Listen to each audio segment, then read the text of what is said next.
I think it's really important to kind of start out here, sharing with you all, what we do. So we're communication design. We used to be graphic design. We still find graphic design to be a core pillar within our program. But as you can see, we don't let things just sort of stick and stay stagnant or stay fixed as graphic design has historically been. So our work really kind of moves across media. It can be print. It is always typography. It's always image. It's always color, but it also can it can be a motion piece. So the first piece I showed was a motion poster that was designed in place of doing a static poster. Static stills were used, but also the motion poster was designed with in thinking about how at events there are kiosks where there's always things moving. So that was for the movement concert or event that happens every Memorial Day weekend. And then the other piece is really starting to look at how we view interface and how we view responsive systems, and how as a designer you have to be able to design for many different systems and platforms, and the design has to move with it and really feel like it's a part of that new space. So our Vimeo and our Instagram are on there, and we'll share that a little bit more as we go through. Um, uh-oh, this part I didn't test. Hang on, let me just go here. And okay, hang on, let me stop sharing my screen for a Yeah, minute. I'll I fill have in. that all. You take Yeah. care of it, Sue. So do check out our Vimeo and our Instagram. They both kind of tell different stories. Our Vimeo, you can see a lot of our motion design work and a good amount of our interaction design work too, especially some of our kind of experiential projects that we've done in interaction design. And our Instagram, we're very active in our Instagram. One of our colleagues is ready to post something new in just a few minutes. And that gives just a nice flavoring of all the things we do, including our culture. We love to share our process work and how we make things. So you get a nice kind of behind the scenes look. You get to see how we make things, and some of our finished work that we do as well in our Instagram. Okay, so you're back up. Yeah, I'm back on. Sorry about that. Keynote is not ideal always for sharing things because the making things move, it doesn't do so well on the Zoom. Anyway, so here's a couple statements just to kind of give you an understanding of what we do. So, as I said, communication designers move across media, so we're fairly transdisciplinary. And we're transdisciplinary by nature. So if you look at the history of graphic design, it's always been kind of a mixed bag of working on in environments, on print, and in motion. And so we make things that you see, you read, you touch every day, you experience every day. And our visual messages can live seamlessly on a static page, a dynamic screen, or a user interface. And I have work tonight that we're going to share, that really speaks to that. Our curriculum is a blended curriculum, so we don't have majors or silos or concentrations. We blend all of those things together so that students can begin to learn the basics of traditional graphic design and layer onto it UI, UX, and motion graphics. So it's a blend of these emerging medias, or medias that have just been about our world now for some time. And we feel that because we choose this blended approach, you're really ready for the nature of design practice, which is very much this kind of transdisciplinary experience. Our students are very collaborative. We as colleagues are very collaborative. So students work in collaborative studio environments. We encourage research thinking. So we start all the time with trying to identify what the content we're working with, how we want to approach it through each student's individual lens. We really, really feel strongly about iterative creative processing. So the idea that when you're making things, you're sort of playing and teasing out an idea, and you're also playing with like what formal language or formal design language you might use for a particular project. And then human-centered centric prototyping, sort of then how we take all of that research and all that playing and iterative thinking and really begin to kind of make something that works within a system of communications across media platforms. Because we're located in Detroit, I noticed that most of you are from the Michigan area. We are a department that has established diverse community and industry partners. So we do a lot of sponsored projects and work a lot with corporate sponsored projects, but also sponsored projects that help us work with community partners and nonprofits to do design work for them and with them when it's appropriate. And so it's through these partnerships we have embedded in our curriculum experiential learning opportunities that really encourage students to engage in client-based projects that often support interdisciplinary classes with other departments within the college. So last semester, and I have some images from this project in the deck, Matt worked with the photo department on a project that was around a kind of curated exhibition elevating the voices of our Native American citizens. It was in conjunction with the Detroit Historic Society. And some of that work is actually going to be on display at the Detroit Historical Society this summer. So we really, really kind of try to kind of work with community partners so that we can, our students can benefit, but also the community can benefit as well. And these experiences help students recognize the diverse culture, complex context, and social impact design can have in industry, community building, and thought leadership. So those are really important pillars also to our program. We feel at the end of the 4-year experience, our students are really prepared to go out into the professional world and really begin to contribute. So, of course, as I said before, all projects start with thinking. And so that thinking has to manifest itself outside of your brain and on paper.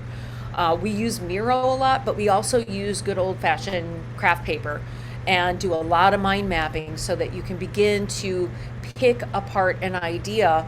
And in the picking apart of the idea, you're also having the opportunity to kind of bring your point of view to projects, right? So it's not us telling you, oh, you've got to do this, you've got to do that. You all have your own lenses in which you see the world.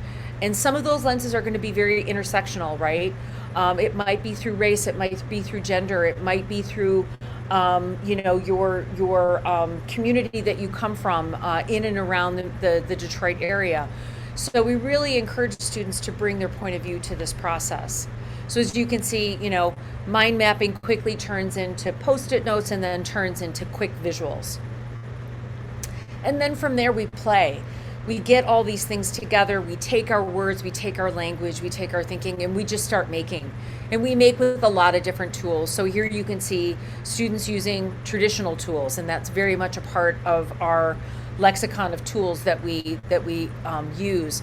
But we also use digital tools. So microprocessing, making, Play-Doh, anything and everything that we can get our hands on to kind of begin to think about what we're trying to communicate, who we're communicating it for, and how we want to see that project become visualized, again, based on our own point of view and the research that we collect.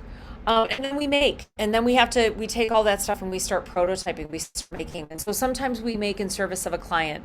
This is a project that was in service of a client, working with Neighbor to Neighbor, which was a part of the Rock group, Rock Financial Group, helping citizens in Detroit understand the property exemption tax deductions that they all have and are able to apply for, and helping them understand that process. And much of the making is print bound. So as I said, we're not afraid of print. We don't think print is dead. We don't think print is going anywhere. And we also see print as a really great way for students to kind of build and understand that visual design language and the sort of diversity of that visual language. So in this piece, this was a piece that was about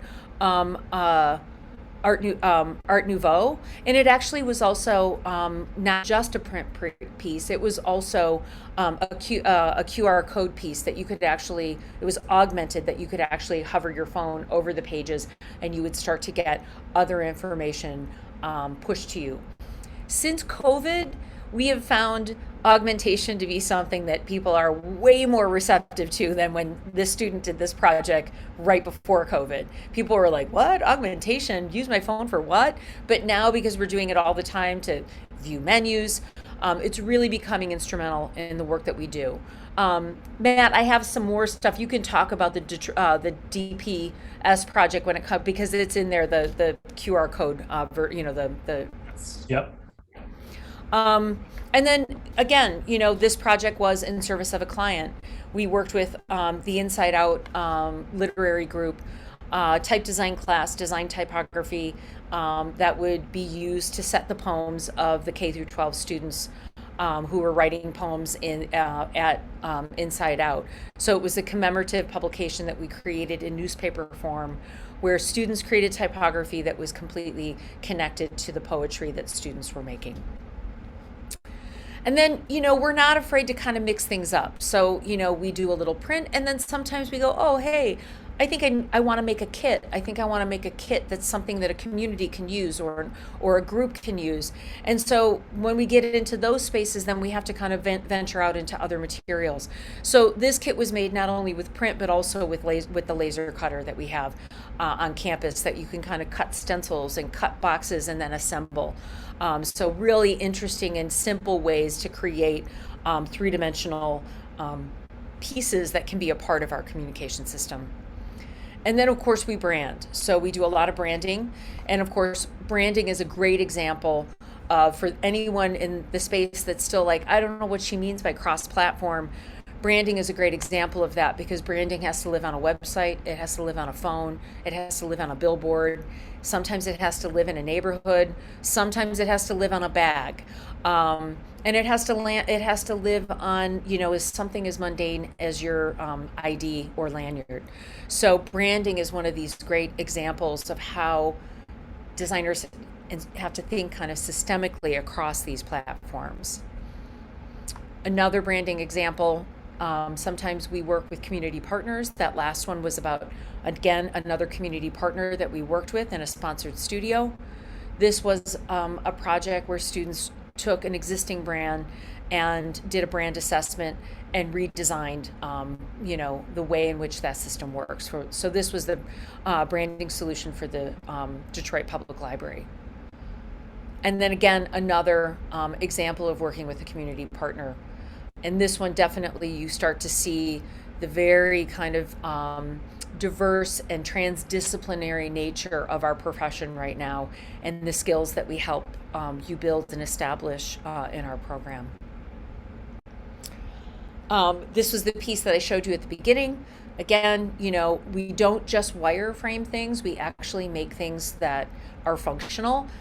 You can't buy them in the App Store, of course, but we do definitely introduce students to some basic code. So Matt, I'll let you talk about this section. You let me know when you want me to click through. I think you'll recognize all the projects. Yeah, so here we have UXD, or user experience design, or interaction design, which falls under that larger umbrella of user experience design. And as Susan said, that's one of the kind of three pillars to what we do, connected to graphic design and motion design. On the left is an example of a mobile website, and this was the collections project, where we asked students to find a collection or share a collection they had. It could be a book collection, that's what you're seeing here. It can be a toy collection, it could be a card collection, anything they have access to, and then reimagine that collection in a variety of ways. What's the data that you want to collect? What are the different points that you want to collect about that collection? And how can you express that in different ways? For this project, we also have them think about how the collection can change, how it tells a different story for a mobile device versus a desktop. So as Susan said earlier, websites can be responsive. So when you resize the window or when you view them on different devices, we want students to not just think about scaling things where things just shuffle around and move, but can you actually tell different stories or give a different context when you view it on different devices? That's an image of our interaction lab. We're really proud of our space. We have a room that's dedicated to interaction design and creating experiences. We've had it for some years now, and it's a room that's decontented. We have decontented means it's kind of been emptied out, and they took the ceiling out of the space, and we have this grid in the space. And in that grid, we can hang projectors. Here, I think students are projecting images down onto printed surfaces, and students can build out full experiences over the course of days or weeks or even the whole semester. They kind of check out zones or spaces within the room, and they can build these things out. It's really fantastic. This is from the Detroit Historical Society project that I worked with last semester. And as Sue said earlier, this project, we partnered with the Detroit Historical Society, and they wanted us to celebrate and tell the stories of Indigenous people. So our students partnered with photography students, and they all did their own research. They all came up with their own concepts, and then they developed these concepts based on interviews and lots of research with Indigenous people. In this case, this is a beautiful piece. This is by Thomas McEmeal, and this was an interactive poem piece, and it was gesture based. So what you see here is his friend waving her hand, and as she waves her hand, she can navigate different Indigenous poems. All the little kind of squiggly lines that you see there are actually kind of like the essence words, the key words to those poems that are kind of dancing and moving. Those are generated by code as well. So just by moving your hand and gesturing, you can navigate through this whole series of Indigenous poems that then were read aloud too, which was really beautiful. And this was another piece from that same project. This one had multiple layers to it. It was another fantastic piece. One of the layers to this story was this large scroll that you can kind of see hanging from the ceiling.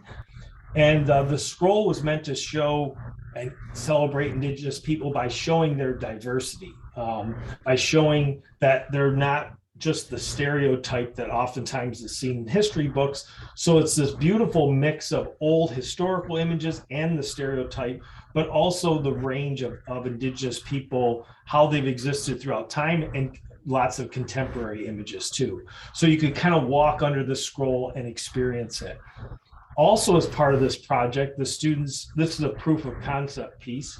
The students came up with the idea of potentially having workshops with Indigenous people where they're presented a series of old history books and old historical books that oftentimes stereotype Indigenous people, and have them and allow them to mark up those books, actually write on them, cross things out, annotate them, add their own stories to them.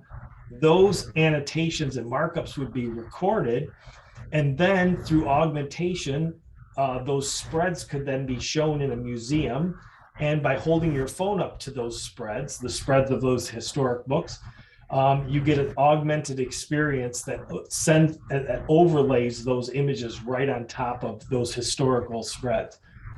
And Sue was at the presentation. It was really great. The students got to actually hand the phones to the clients, and they could hold their phones up and see that those messages kind of come to life, cross things out, annotate, and add these notes on top of them.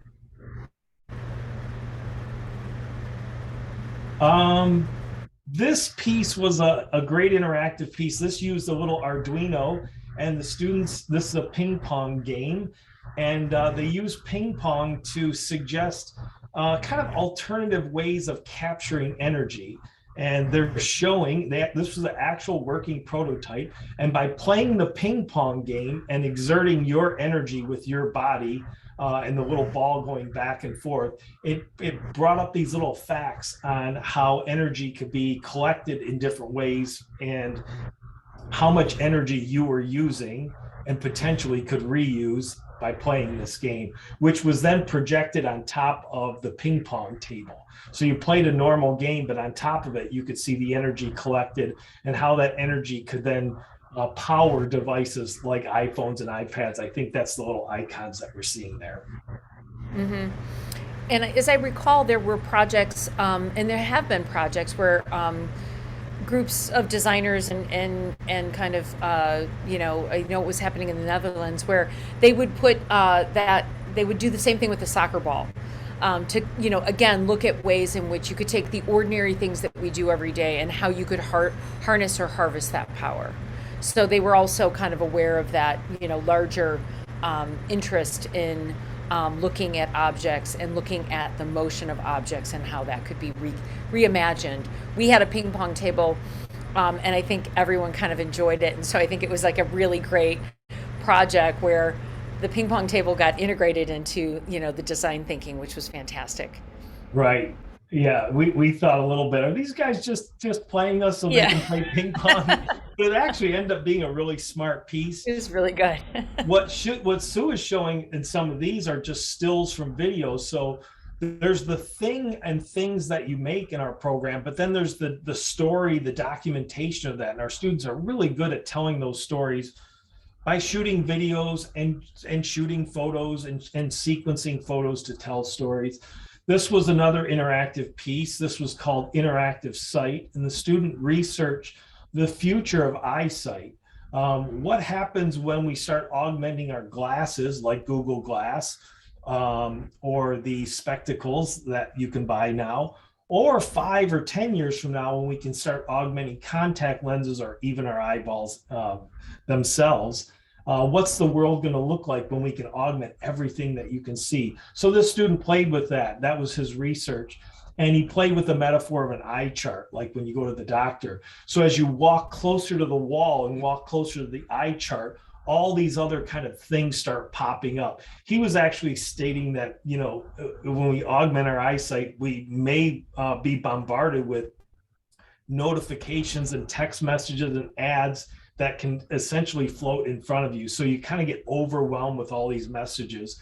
And he did use a little Arduino here with a little like radar proximity sensor that as you got closer to the wall, it would activate this content. He also built a supporting website that led to his research. So if you scanned a little QR code on the wall, you could go to the website and kind of learn more. Sue, am I talking too much about these things? Sorry. No, no, not at all.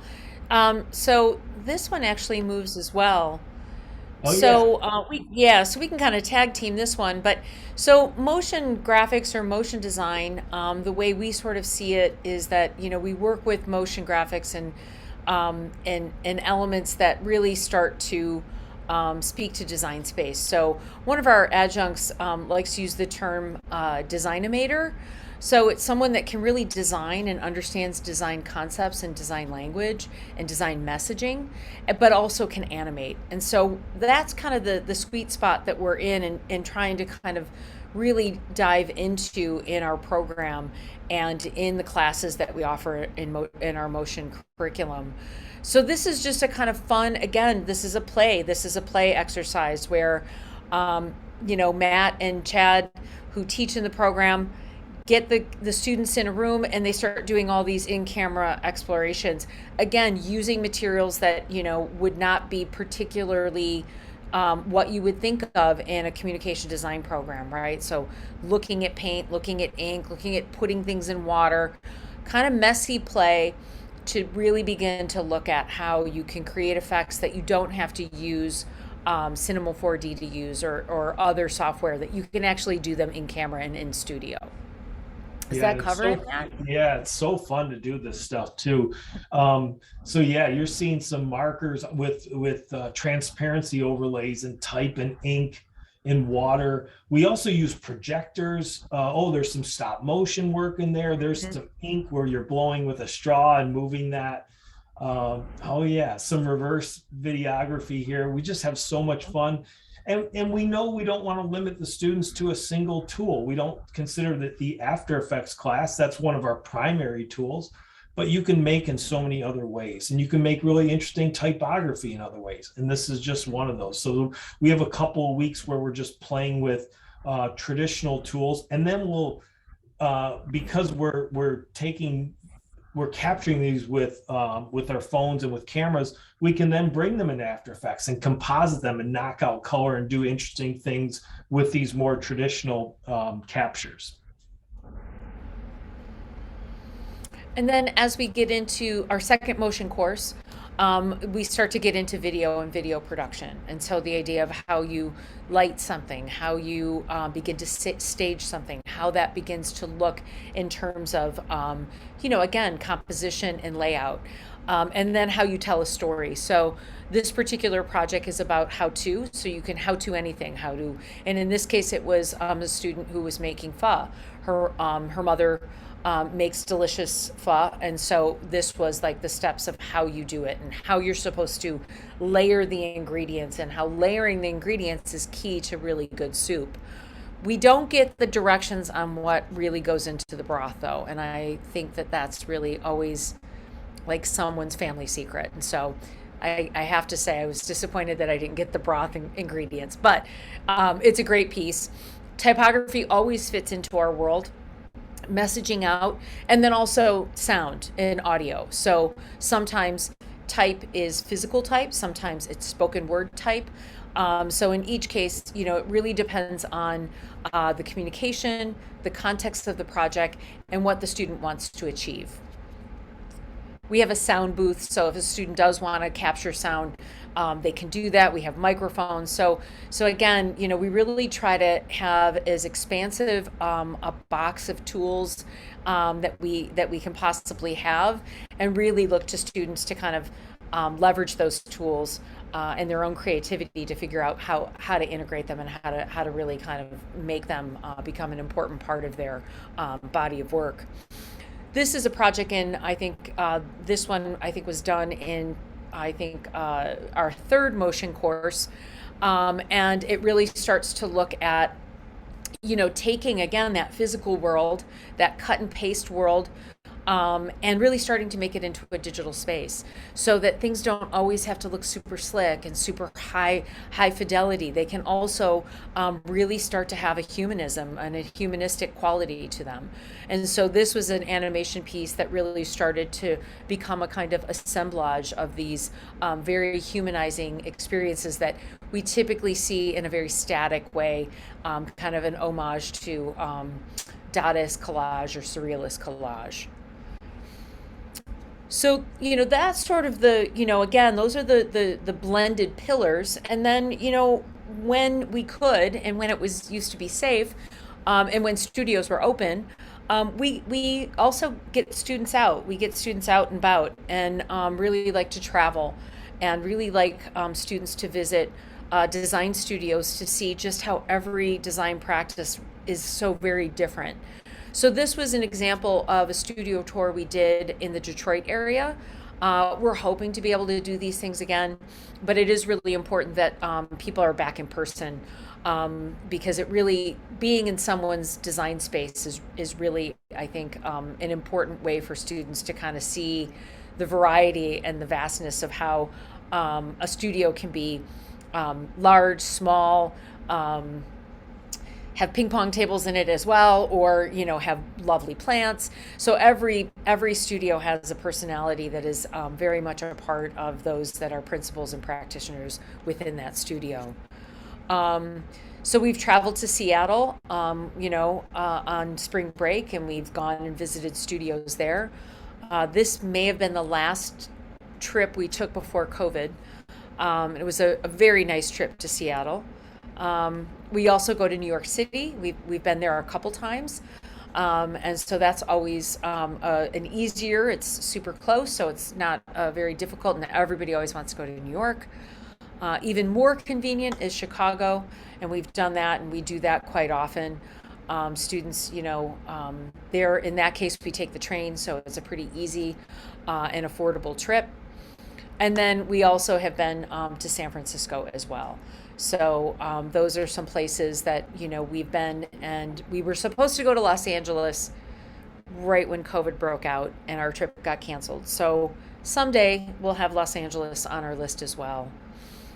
Matt and my other colleague, Chad, and our original colleague Doug, who's the sort of the designer of this trip, is we have a international summer program that we've had to also put on hold since COVID, and it's kind of housed and situated in the Hague, which is sort of the one of the major cities in the Netherlands. The Netherlands is sort of historically known for being a part of early important culture of design history. And design is just kind of embedded in the DNA of their culture. And so we spend 3 weeks in The Hague, visiting studios there as well, working with tutors on design projects for the students. This is not an international program that's exclusive to just CCS, although our students participate. The nice thing about this program is that this program is open to all college age students and professionals. So you get a really nice mix of designers from all over the globe that participate. So then students from CCS get integrated and get kind of get to know other designers from other schools and other and some from professional practice. So it's a piece of our culture within our community at CCS. We want to be able to recover, but we know we have to kind of do it when we know it's going to be safe and easy and not so complicated. What with the way things are constantly changing. And so here are some more images of studio visits and designers talking to students about their work and their practice and what inspires them. Yeah, it's a 3 week program. Yeah, it's 3 weeks, and you we partner with different studios each time we go, and you'd work on 2 different projects in those 3 weeks. And we find this really nice balance back and forth between having 1 or 2 days in the studio, and then we'll alternate. And for a day, we'll go visit studios, and we go all over the Netherlands, or we'll even travel to other countries, Germany, or we went to Brussels last time and visited studios there. So the students get this nice back and forth between working with new designers and new ideas, and also being able to visit lots of studios. We went to around 20 studios in our visit last time, in the full 3 weeks. And then students get weekends off to kind of explore and do their own thing as well. It's really fantastic. And then last but not least, this is sort of a map that starts to demark where our alum and alumni land and what kind of work they're doing. So as you can see, they're all over the globe and in parts of Europe. So we have quite a number in the Midwest and quite a number in the Michigan area.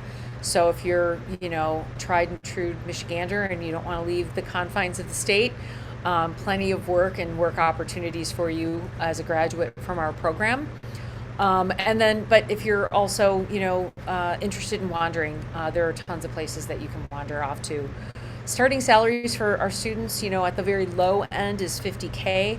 That's if you have like pretty much, a basic print portfolio. The more you are, and again, most of our students have that blended experience, the more you can also demonstrate in your final portfolio work that speaks to interaction, UI, UX, work that speaks to motion graphics, work that speaks to a kind of systemic, holistic brand experience that moves across all of those platforms. You will find that your salary can, your offers become exponentially far greater.